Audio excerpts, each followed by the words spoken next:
Durant ce congrès, j'ai eu l'honneur d'animer l'atelier de la transformation animale et des bioénergies.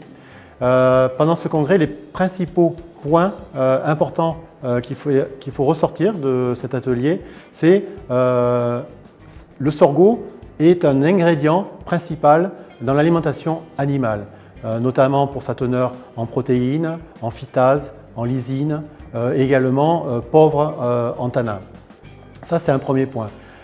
Nous avons eu deux présentations sur l'alimentation porcine, une au niveau de l'expérimentation et une autre au niveau de l'industrie. Et on s'est aperçu que, en fait, au niveau de l'industrie, l'introduction du sorgho était beaucoup moins importante que les préconisations au niveau de l'expérimentation. Et nous pensons qu'il manque un lien entre l'expérimentation et l'industrie, notamment sur la mise à jour des données qualité.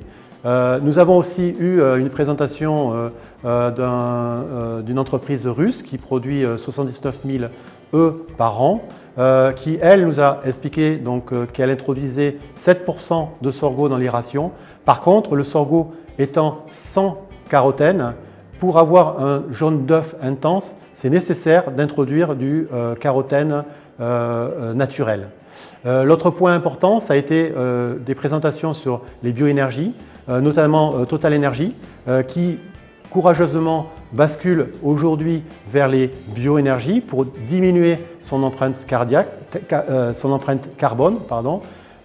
Et également, nous avons eu une présentation d'un Brésilien qui nous a parlé de la biomasse, mais également des bioéthanols.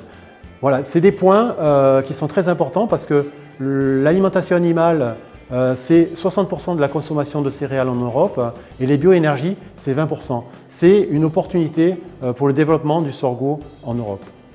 Le point marquant et le point le plus important, c'est de bien développer l'information entre l'industrie et les qualités réelles du sorgho.